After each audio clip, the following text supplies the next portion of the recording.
Next up, my friends, is empty bobbins. Here lies empty bobbins. How cute is that? Look, there's a little bob in there. I love it. All right, so here's the handy dandy sheet. I finally got it to print. And this is empty bobbins, section 2, page 12. Chevron 1 is our design. The finished block is going to be 4x6.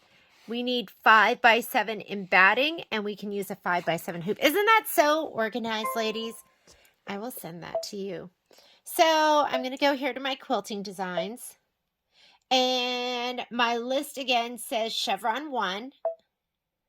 And we're looking for the design that fits the 4x6. And that didn't have anything. Hang on, let me try that one more time. Chevron 1. PES, I hit the wrong thing. And we're looking for 4x6 right here. And there's a 4x6 that goes across this way and this way. We want to make sure we're doing this one. You don't want it going down. I guess you could have it going down, but I like it going across. I'm going to go ahead and set it. We're going to add. And I'm also going to change this to 5x7. Just to confirm it fits, and it looks like it will. And now the design we're going to add is empty bobbins. Here lies all my scraps. And let's hit embroidery. This one should be pretty quick.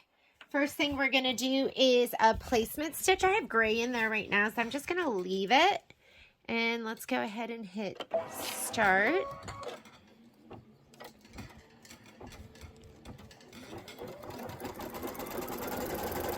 I have a white bobbin in there, and I'm going to give my fabric my batting a little shot of spray. Remember, feel your batting and put it down the wrong side down, right side up.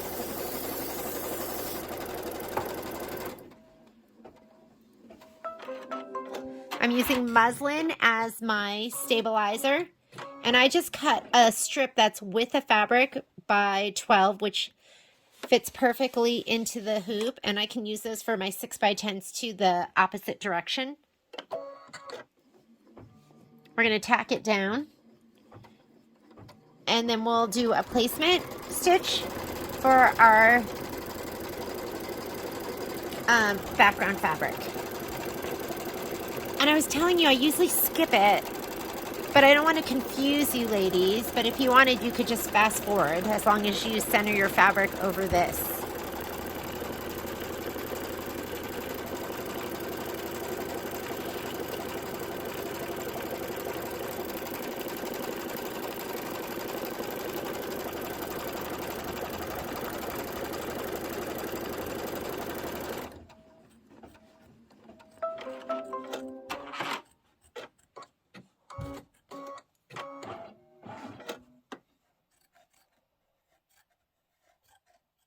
I love these scissors. These are my double curved.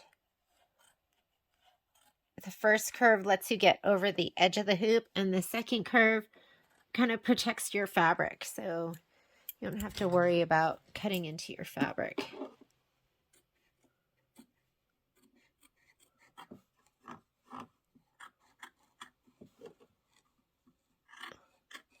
I've been so excited about this quilt. Sometimes you just know you're going to absolutely love it. And this is one of them. And I love Halloween. It's one of those holidays I started loving once I had kids. I don't think I was really too big a Halloween fan when I was little, but it's all about the kids. I'll go ahead and hit start. This is our placement line for the topping.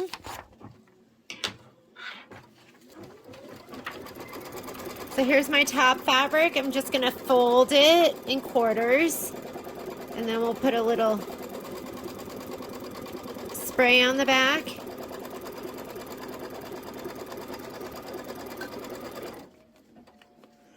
There's going to be about an inch on each side to take off anyway, so you don't have to be too careful. I like to spray it and then lay it down a quarter at a time. And just center it to your hoop and lay it down.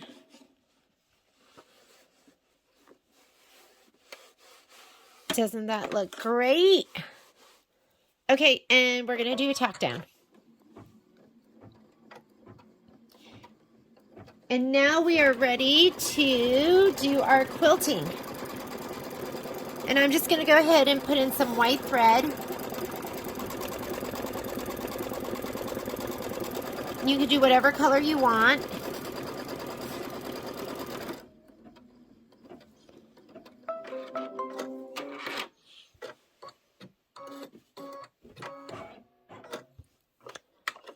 I could do this pretty gray.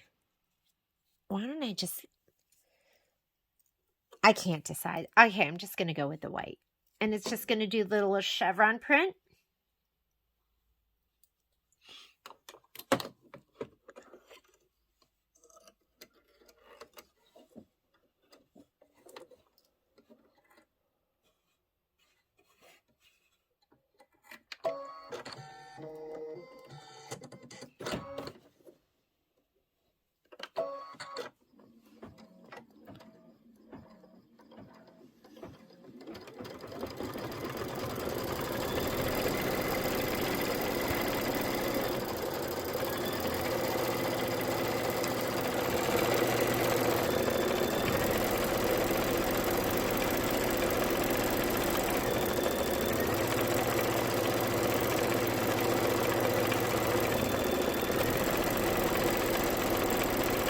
It looks so cute.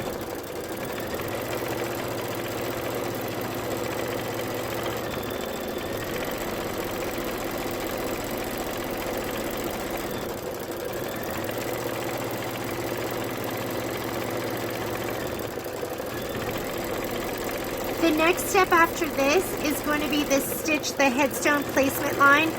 Color thread does not make a difference. And then you're going to stitch the headstone tack down line. We are not trimming the fabric then.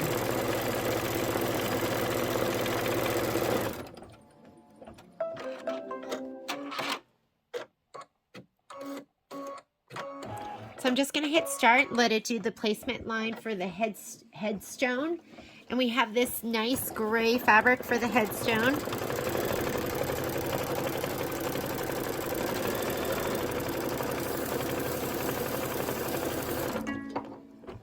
Almost out of bobbin thread. Let me go ahead and cut that. And let's get another bobbin.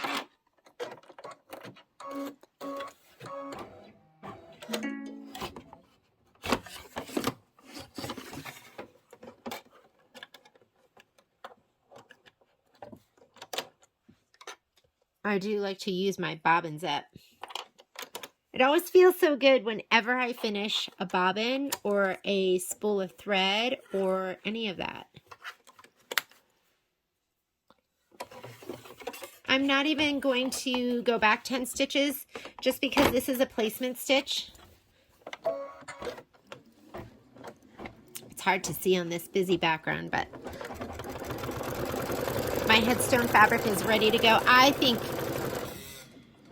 grunge would look really cute as the headstone, just because it's all textured.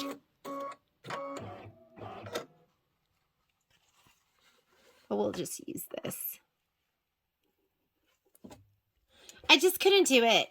This just isn't as cute as this.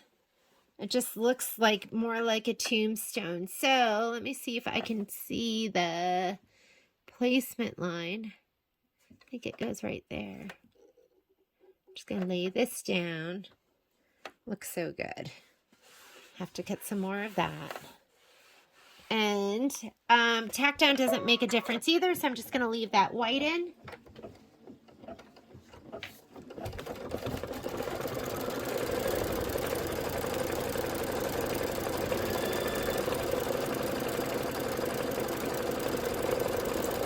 And it says do not trim, so we're not going to trim this.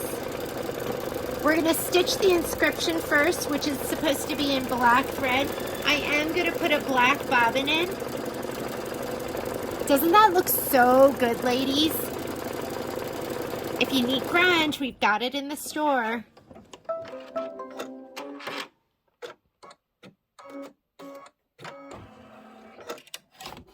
Let me take that off. Let's put our white bobbin in. I'm sorry, our black.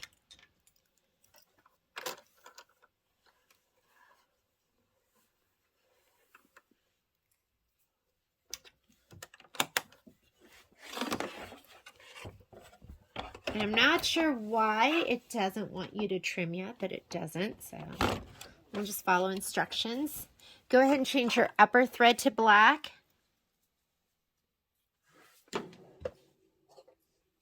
There's mine flung across the floor.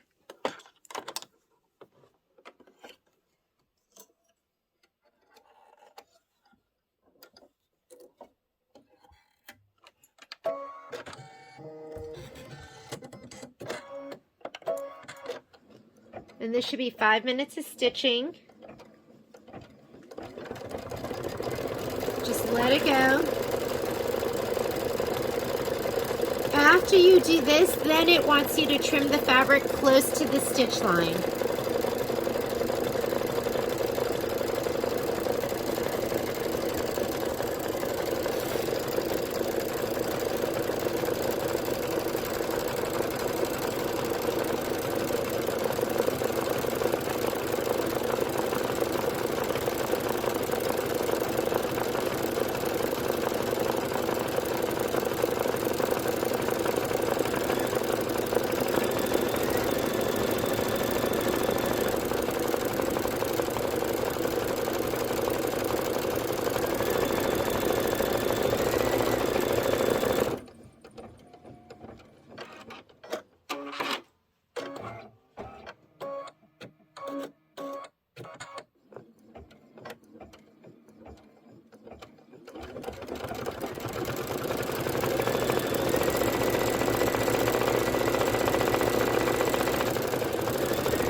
almost done. As soon as this is done, we're going to go ahead and trim the fabric close to the stitch line.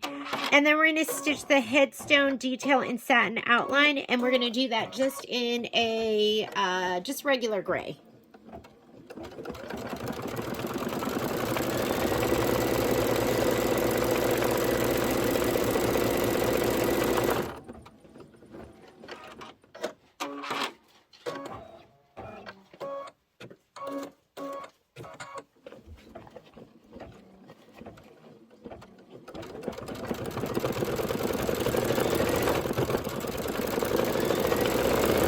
Get your applique scissors. If I can find them, I'm going to use my snips.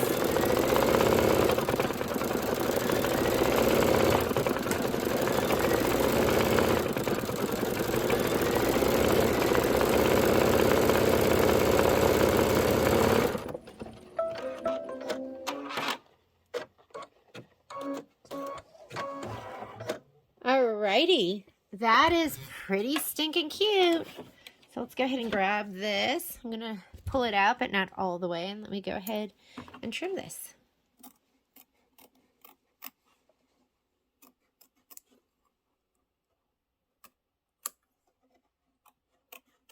And it says close to the stitch.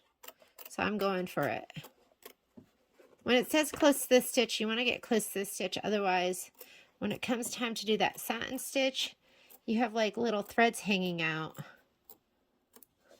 which I guess might look even spookier on a headstone.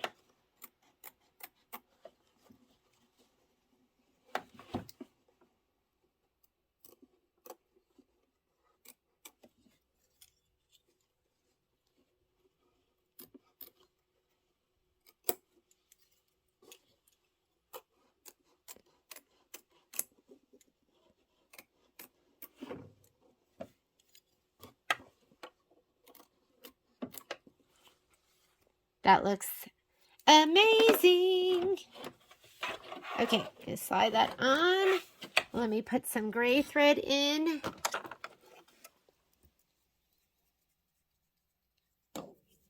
And I am gonna put a white bobbin back in.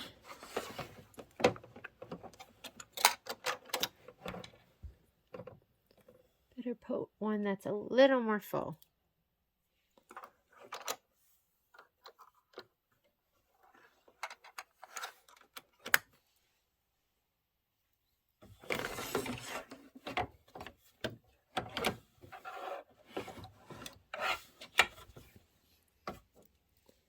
I'll just go with this gray. Kind of a cooler gray in the fabric, but I think it'll all look great.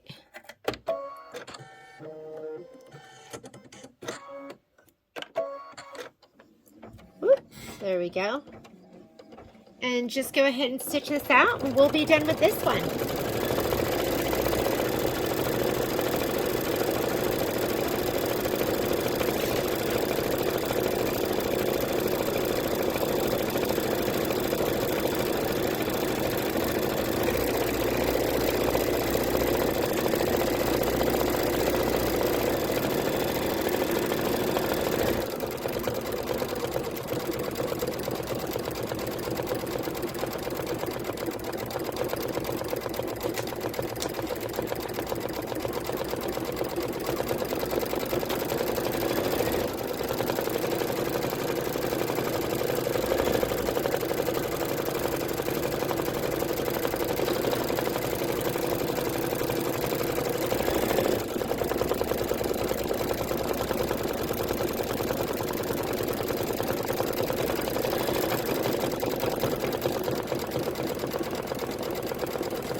So broom parking is next.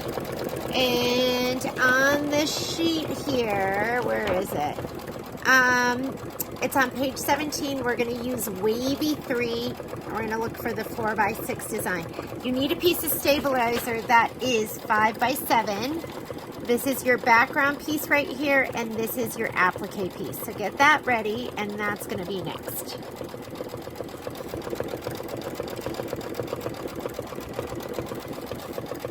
Oh my goodness, I'm so glad I used that fabric. Doesn't that look so good? It's amazing.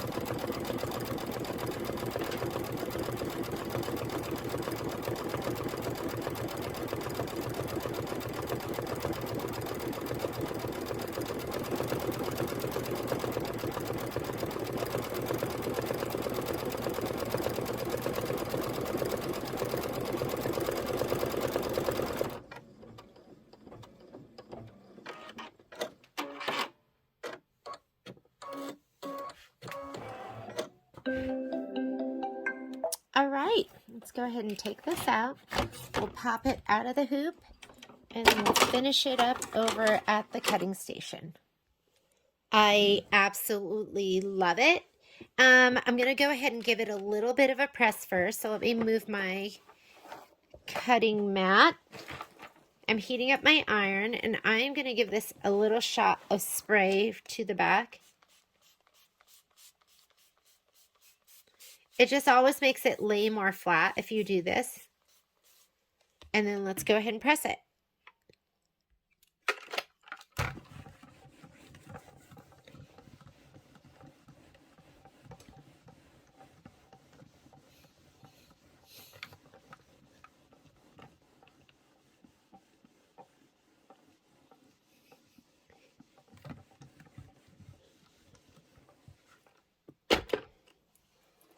Go ahead and trim it down.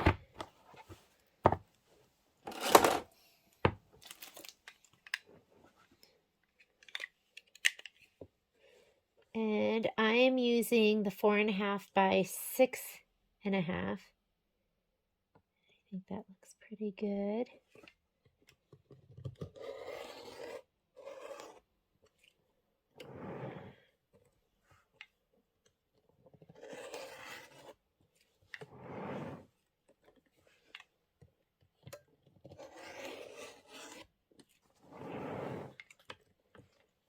And if you haven't gotten a set of pop rulers yet and you love Kimberbell and plan on doing a bunch of Kimberbell stuff, it's really worth the investment. They're not cheap, but it makes it really easy to fussy cut, and I feel like you have to have them.